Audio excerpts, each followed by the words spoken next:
What's good, fam?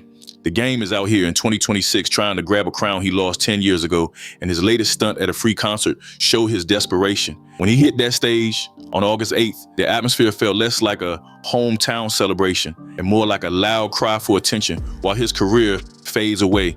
He told the crowd that the city takes lives and promised he would never abandon them, and everyone knew that was a direct shot aimed at Kendrick Lamar. Game is trying to act like he is the only real street representative, left to suggest that Kendrick turned his back on the neighborhood that made him famous. This ops on a regular and continuously tells you they cool with the ops. What reason would you have to go hang out with said person? Especially in an industry like this with music where we know people talk. Moni also posted, Keem shared additional perspective on the Game's real issue with Kendrick Lamar, suggesting underlying jealousy due to Kendrick being passed the torch over him in 2011 by Snoop Dogg and Corrupt. Energy is beyond awkward because the audience saw right through him, and trying to bait the most dangerous lyricist alive during a free show is a wild choice. This was not just some random emotional moment, because it follows reports from August 7th where he allegedly went at Kendrick during another performance. 10 years of hidden tension finally reached a breaking point, and now Game wants to be the main character in a story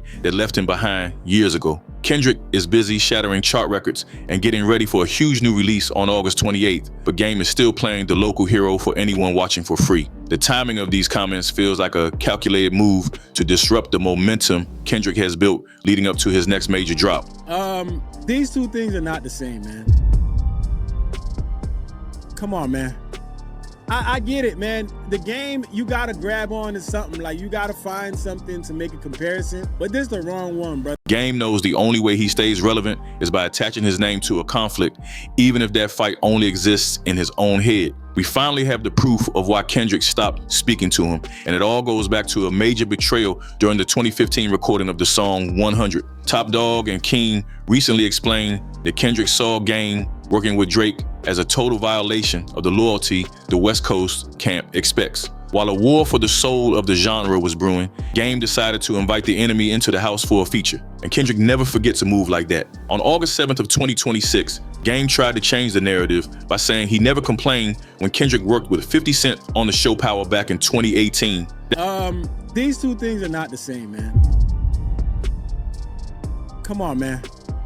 I get it, man. The Game, you gotta grab on to something. Like, you gotta find something to make a comparison, but this is the wrong one, bro. That comparison is completely ridiculous and shows how out of touch he is with the actual stakes of this situation. Stat Quo confirmed that Kendrick has officially cut him off, and that fits the strict loyalty policy Kendrick maintains for anyone playing both sides. Kendrick is a man who values respect above everything else, and once you show him your allegiance is for sale to the highest bidder, you are dead to him professionally. The Game is currently stuck in a loop trying to defend a Drake collaboration from a decade ago, while the rest of the industry has already moved forward. It is a sad sight to see a legend reduced to explaining himself to social media bloggers while his former protege becomes the undisputed king of the coast. He is the best rapper to me that has ever existed on the planet Earth. He's number one. He has surpassed Eminem because he did something that M didn't do, which is make a hit record out of a battle and perform it at the Super Bowl.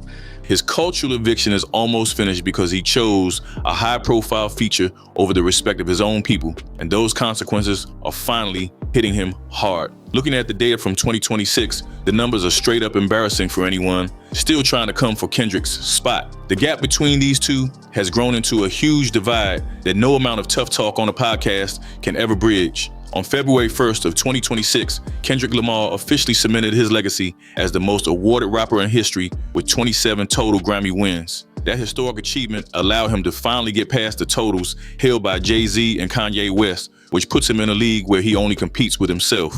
He is the best rapper to me that has ever existed on the planet Earth.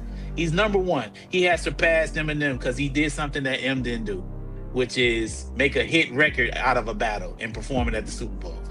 During the 68th annual Grammys, Dot pulled off a clean sweep by taking home 5 major trophies in a single night. He snagged Best Rap Album for his project titled GNX, and even won Record of the Year for his collaboration with SZA on the track called Luther. When you compare that massive legacy to the Game playing free local shows, that $358 million gap is straight up wild. Kendrick is not just winning a popularity contest because he is currently operating at a level of dominance that the genre has rarely seen before. While the game is still fighting for a spot on the local rankings, Kendrick is calling the shots for the entire global music industry with every single move. Ops on a regular and continuously tells you they cool with the ops, what reason will you have to go hang out with said person? Especially in an industry like this with music where we know people talk. One man is collecting historic hardware and filling up stadiums across the planet, while the other is standing on a small stage for free. He is trying to convince people that he is still the king of a city that already crowned a new ruler.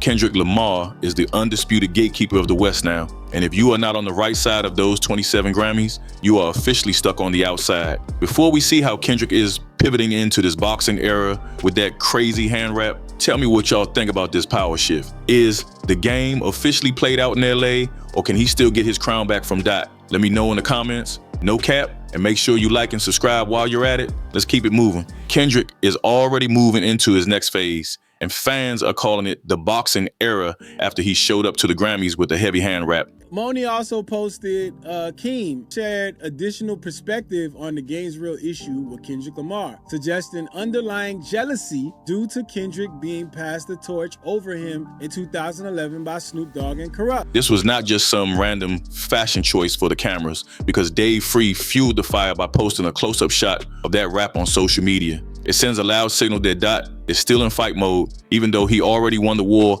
against Drake in a major way. While most rappers would just take a victory lap and disappear for a few years, Kendrick is staying sharp and ready for the next challenger to step up. We actually have a confirmed date for the next knockout blow, which is August 28th of 2026 for the release of his new track. This song is titled How to Pray and features Amber, marked with production from the legendary DJ Dahi. Dahi always brings that moody and heavy West Coast sound that Kendrick thrives on, and the streets are ready for it. The track was first teased on Childish Gambino's Gilga Radio back on July 22nd, marking the first major move since that record-breaking Super Bowl performance. While the game is out here talking about claiming lives in Los Angeles and playing to half-empty crowds for free, Kendrick is preparing more heat. This new music will likely dominate the charts and the entire cultural conversation through the end of the year. These two things are not the same, man. Come on, man. I get it, man. The game, you gotta grab on to something. Like, you gotta find something to make a comparison. But this is the wrong one, bro. He does not need to shout about his loyalty to the city because the music and the numbers do all the talking for him. Drake is still feeling the impact of that 2024 crash. And now he is pushing to appeal a massive defamation lawsuit against UMG that spans 117 pages. He wants to prove that Not Like Us is more than just protected opinion. But the legal system and the fans have already made up their minds. When Drake hopped on social media on August 11th to call his 20 versus 1 situation lit, it just showed that this beef is still living rent-free in his head. While he is stuck in the past, Kendrick has already moved on to much bigger things that actually matter for the culture. The game is out here trying to board a sinking ship by siding against Kendrick, but he is at least a year late to a party that everyone has already left. I honestly believe the game is looking at a total cultural eviction because he chose a Drake feature over West Coast loyalty when the stakes were actually high. Ops on a regular and continuously tells you they cool with the ops, what reason will you have to go hang out with said person? Especially in an industry like this with music where we know people talk. He thought he was moving like a grandmaster when he put the Toronto rapper on that song titled 100, and he ended up losing everything when it was all said and done. No amount of free shows or tough talk on a stage will ever get him back into the good graces of the TDE camp or Kendrick himself. Kendrick Lamar stands as the undisputed gatekeeper of Los Angeles, and if you aren't standing with those 27 Grammys, you are officially watching from the outside. The game is trapped in the past, defending a man who would not even post his album on social media, while Kendrick is building a legacy that is going to last forever. Before we check out how Kendrick handles his drop on August 28th, let me know if you think the game has a right to feel slighted or if he needs to accept his time is up. Let me know what you think in the comments. No cap, and make sure you like and subscribe while you are at it. Let's continue.